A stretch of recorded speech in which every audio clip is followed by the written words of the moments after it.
muito mais do que eu falar, né? Porque a Gabi, eu já vi o testemunho dela, acho que essa é a terceira vez.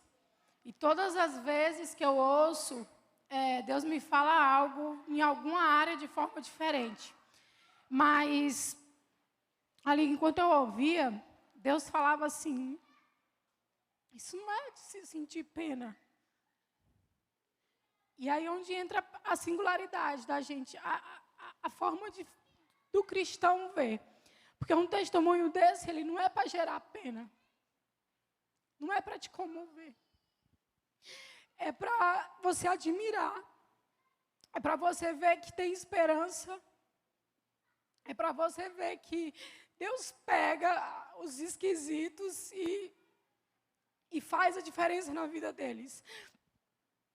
Então, quando eu ouvi isso, eu lembrei de uma situação que aconteceu uma vez, onde uma amiga minha, ela não podia ter filhos, de jeito nenhum, ela não conseguia. E as outras amigas dela, o pessoal da mesma geração, todos já tinham filhos. E eu lembro que uma amiga minha, eu acho que comentou que sentia muita pena. E aí, eu achei aquilo uma afronta, né? Porque dentro de mim, não existia pena. Não é porque eu era uma pessoa ruim, mas é porque eu entendia que Deus ia fazer algo e que você não deve sentir pena de alguém por uma situação difícil, mas você tem que levantar aquela pessoa. Então, pessoas diferentes, pessoas singulares fazem isso. Elas são o sol na vida de alguém. Amém? Então, o que a gente vem aprender é que quando a gente escutar um testemunho desse, ou a gente vê a pessoa passando por uma coisa dessa, a gente não tem que sentir pena, a gente tem que, cara, você vai um dia testemunhar, essa sua dor um dia vai ser a cura de alguém. Quem me conhece sabe que eu falo muito sobre isso, que eu escrevo muito sobre isso, e não tem muito a ver com o que eu vou pregar hoje, mas eu precisava falar sobre isso.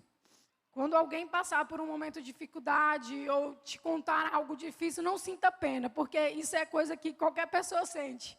É coisa para a gente mediana. E Deus não quer que a gente seja mediano, Deus quer que a gente seja o quê? Extraordinários. Amém? Abra a sua Bíblia em Mateus 5, do 13 ao 16. Eu vou ser bem breve, porque eu não tenho muito mais o que falar. Fala assim, vocês são o sal da terra, mas se o sal perder o seu sabor, como restaurá-lo? Não servirá para nada, exceto para ser jogado fora e pisado pelos homens. Vocês são uma luz no mundo. Não se pode esconder uma cidade construída sobre um monte. E também ninguém acende uma candeia e a coloca debaixo de uma vasilha. Ao contrário, coloca no lugar apropriado. E assim ilumina todos os que estão na casa. Assim brilha a luz de vocês diante dos homens, para que vejam as suas boas obras e glorifiquem ao Pai de vocês que estás no céu. Amém? A primeira coisa que eu aprendi nesse texto é que Deus ele não nos condiciona a ser isso. Ele não fala, vocês serão ou vocês devem ser o sal, né, e a luz. Ele fala que a gente é. Então, o nosso Deus é um Deus de afirmação. Ele é um Deus que nos afirma. Se você não tem certeza do que você é, você está seguindo o Deus errado. Porque o nosso Deus é um Deus que afirma a gente. Que nos diz, você é capaz. Você é isso. Amém? E quando eu coloquei esse vídeo, é uma série que eu assisti recentemente e fala muito sobre ser singular. Né? E ser sal, no meio do que a gente vive hoje, é uma forma de ser singular. Né? Qual é a função do sal? Né? Eu fui pesquisar e aí eu fui começar a entender algumas coisas. O sal, ele traz sabor, ele elimina detritos do corpo, impurezas do corpo, ele conserva e ele preserva. Então, quando houve essa comparação, era isso que Jesus queria, que os cristãos, que os discípulos dele, fossem esse diferencial, fosse esse algo a mais, fosse o que traz sabor na vida das pessoas. O que você tem feito para trazer sabor ao Evangelho? O que você tem feito na sua vida que faça com que pessoas queiram viver isso? Né? O que você faz fora da igreja que que faz com que as pessoas queiram viver isso e sintam esse sabor diferente na sua vida. No decorrer do tempo, a gente vai percebendo que, às vezes, o evangelho ele vai perdendo o valor diante da sociedade, porque o crente, né, ficou muito comum, ficou muito misturado com todo mundo, e aí ninguém sabe mais definir o que é o que. E aí é onde entra essa palavra. A gente precisa ser o sal e a luz no mundo. Então, a gente precisa entrar num lugar e ser diferente. A gente precisa entrar na nossa faculdade, entrar no nosso trabalho e ser diferente. Amém? O que você tem feito para transformar o evangelho? Para trazer essa transformação? Sábado passado, o garoto testemunhou aqui, e eu via como ele pregava, e como ele falava, e como ele estava desesperado. E aí eu olhei para algumas pessoas sentadas, eu não via, sabe? Meu Deus, eu sei o que ele está sentindo, porque quando eu estou ali, ou quando Deus me fala alguma coisa, é essa sensação que eu tenho de que eu preciso explodir para falar isso, ou escrever isso. E algumas pessoas estavam inertes. E aí foi quando eu fui sentindo uma coisa e outra, e Deus foi me falando sobre ser sal, sobre ser luz, sobre ser diferente, sobre não ser normal, né? E é nessa palavra onde entra a singularidade, como a menina fala ali no vídeo. Ser singular é ser extraordinário, é se aceitar como é, e entender que você nasceu de uma forma única e que essa forma única precisa fluir em meio aonde você estiver. E aí você precisa se encontrar. Por muito tempo, eu não conseguia perceber o meu dom, porque eu me comparava demais com as pessoas. Eu me comparava demais com meu esposo, eu me comparava demais com outros pastores e com as pessoas da minha família, e aí eu não conseguia ver o que estava na minha frente, o meu dom. E aí, esses dias, eu fui parar para pensar, cara, o meu dom sempre esteve comigo desde criança. Eu sempre fui uma pessoa que escreveu poema. Eu tinha caderninho pequenininho, eu tinha caderninho de poema. Na escola, eu escrevia peça de teatro, eu escrevia música. Então, assim, foi algo que sempre me acompanhou, mas eu não conseguia perceber, porque eu estava querendo o dom da outra pessoa. Então, essa nossa singularidade, ela precisa ser externada para que isso aqui se torne uma forma criativa de atrair pessoas. Entenda que eu não estou falando que Deus precisa da gente para expandir alguma coisa. Não, Ele é perfeito, Ele é completo. Mas Ele quer a nossa adoração. Ele quer o nosso empenho em propagar o Evangelho. Essa devoção a Jesus é o que vai... A nossa criatividade vai expor isso para a humanidade, entendeu? A nossa forma de adorar diferente, de falar de um Jesus diferente, é o que vai atrair pessoas para o Evangelho. E aí eu comecei a me perguntar, o que é que tem deixado o cristianismo insípido, sem sabor, sem gosto, sem graça, mediano, medíocre? E aí, Deus foi me falando mais coisas. Antigamente, quando se tirava o sal, né, na época desse trecho da Bíblia, era no Mar Morto, tinha uma parte do sal que ficava em meio aos pântanos. E essa parte do sal, ela não tinha mais sabor. Então, eles já eliminavam. E tinha a parte que vinha o sal certo, né? O sal que se utilizava para dar sabor nas coisas. Então, às vezes, esse pântano é o seu medo, é a sua dor, é a sua tristeza, é a sua frustração com algo, é o seu não se encontrar de verdade. E isso pode tirar o sabor do Evangelho na sua vida e automaticamente na vida das pessoas que cercam você. A normalidade dos dias atuais. A gente tem se deixado muito... um exemplo que eu li num trecho de um livro. Fala sobre... Você passa a infância inteira querendo transformar o mundo. Você é estimulado a isso. Na escola, sua criatividade é aguçada para que você possa ser diferente e fazer a diferença. Então, quando você começa a crescer, que começam a vir os problemas, os pesos, a vida adulta, você começa a se deixar levar por não é capitalismo que eu quero falar, mas é como se fosse isso, né? Pela mesmice, pela normalidade de só chegar no trabalho, cumprir as suas metas e esperar que acabe o dia e chegar em casa e assistir uma televisão e acabou, e sua vida é só isso. Então, o crente tem vivido isso, o que não é para viver. E na nossa rotina ainda se inclui vir no culto e assistir o culto. Só, mais nada. Então, essa normalidade também tira essa beleza, esse sabor do Evangelho. A religiosidade, que é o que esconde o Evangelho, o cristianismo genuíno. A religiosidade afasta o que de fato o Evangelho quer falar para todas as pessoas. E o legalismo também, que é quando a gente começa a julgar as pessoas pelo pecado dela. Todos nós temos pecado.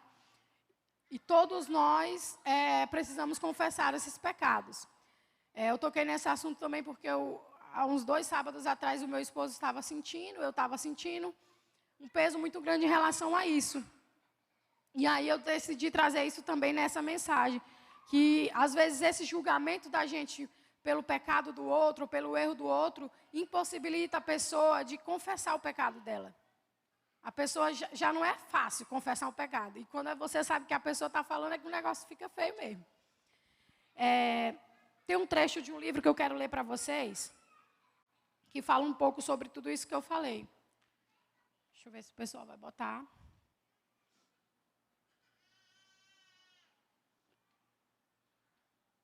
Eu vou ler aqui. Pessoas excêntricas me atraem. Alguns as chamariam de incomuns. Eu as chamo de fascinantes. Elas estão em outra sintonia. Não estão preocupadas com a opinião popular. Pessoas fora do normal provocam uma explosão de sabor em um mundo insosso. Adicionam cores a uma paleta branca e preta. Iluminam espaços que, se não fossem elas, permaneceriam nas sombras.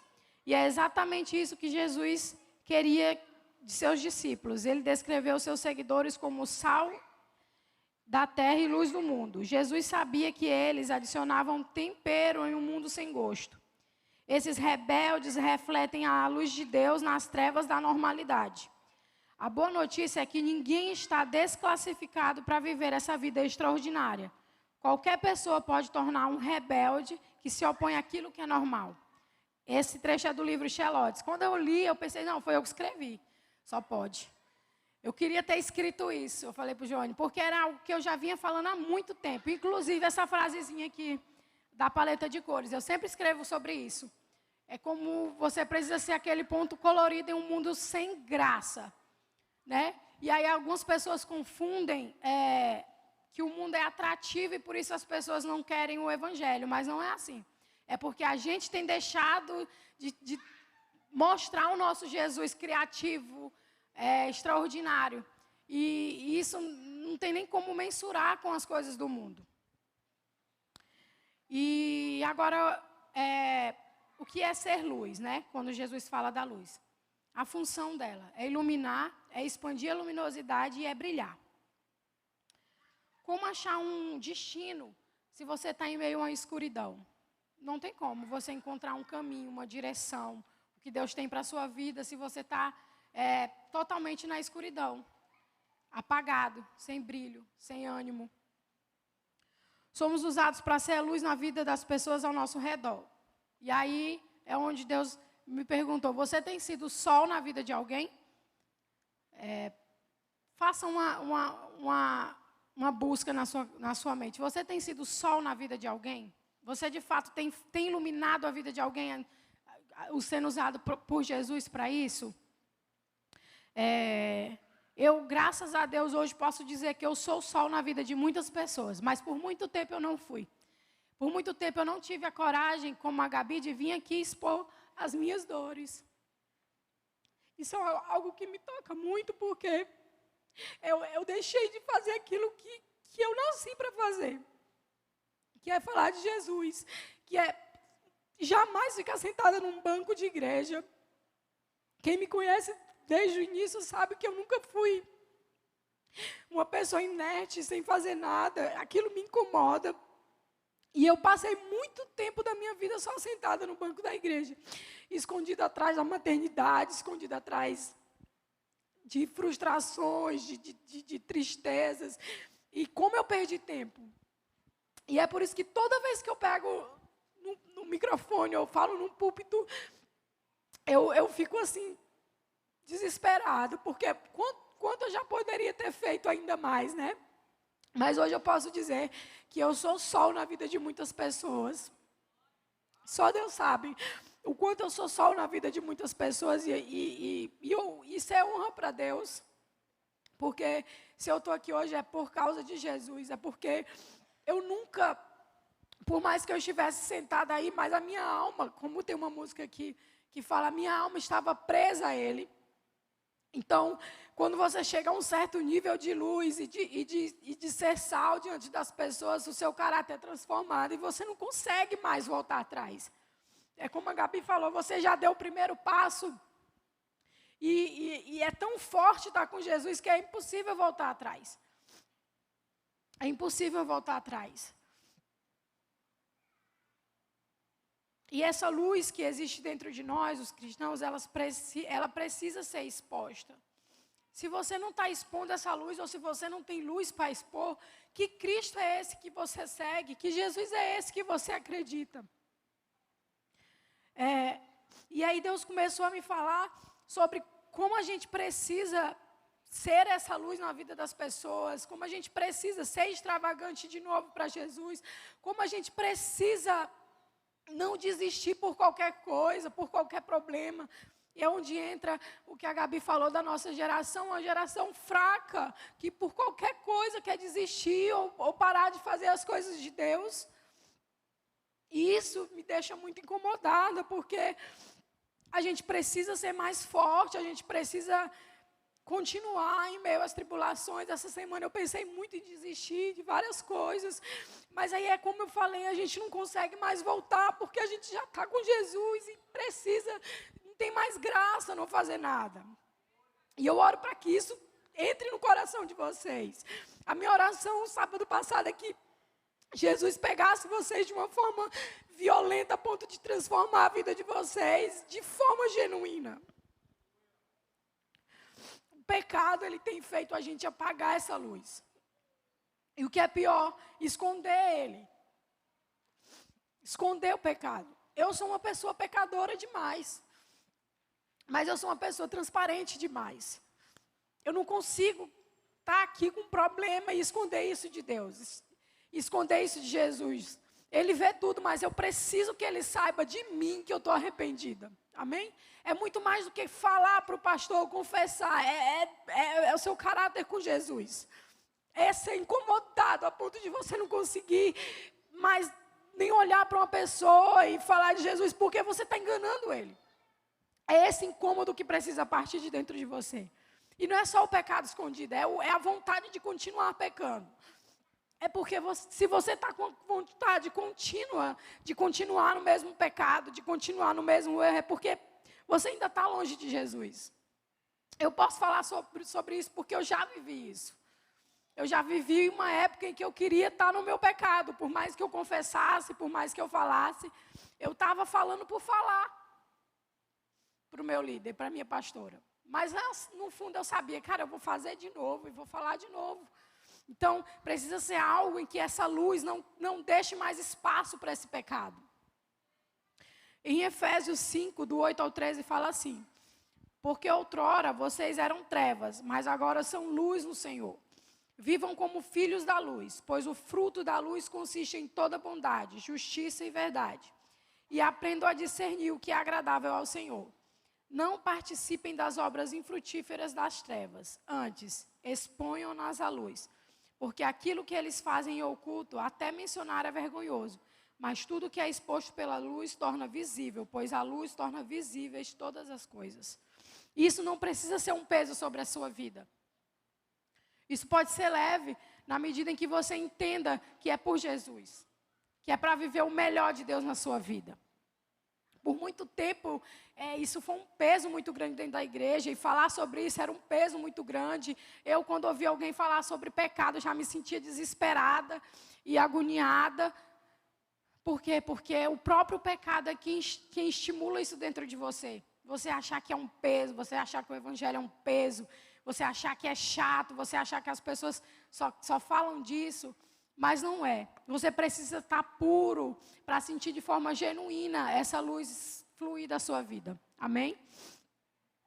Eu lembro que essa semana Deus falou, Carol, não para, não dá importância para esses problemas, para essas dificuldades, me ame de todo o coração, até que todos os outros amores rivais, eles sejam excluídos, e que minha adoração seja a maior grandeza da sua vida. E quando Deus fala isso, na mesma hora eu esqueço dos problemas, esqueço das dificuldades e dos desafios, e aí eu começo a entender que é muito mais do que a gente possa ver. Né? A gente precisa entender que o que Deus tem para a gente é muito grande. E lembrar disso todo dia. Então, para finalizar, entenda que o sal e a luz, ela tem um propósito. Você tem um propósito. Só que cabe a você decidir se quer viver ele ou não. Ele é para todo mundo, o propósito. Deus afirma que a gente é sal e luz, mas é a gente quem vai decidir se a gente quer ser ou não ser diferente, que a gente quer ser ou não ser singular, que a gente quer ser ou não ser normal. E quando eu falo de normal, não é normal aqui, é anormal dentro do coração, sentindo Jesus. Não é uma anormalidade da cabeça, é uma normalidade do coração, a ponto de você já não se importar mais com a opinião das pessoas e deixar isso fluir na sua vida, a sua singularidade. Busque isso, busque se conhecer, busque aprender quem você é, busque descobrir qual é seu dom. É uma coisa bem particular que Deus me falou também, é que existe um dom dentro de cada um. E expor esse dom, na medida que você entender qual é ele, você vai tocar a vida de algumas pessoas que só você vai tocar com esse dom. É único, só você tem. Claro que se você não quiser, Deus vai usar outra pessoa com o dom dela. Mas seria muito mais extraordinário se fosse com o seu dom. Então, para de perder tempo com coisas pequenas e comece, de fato, a levar Jesus a sério. Amém?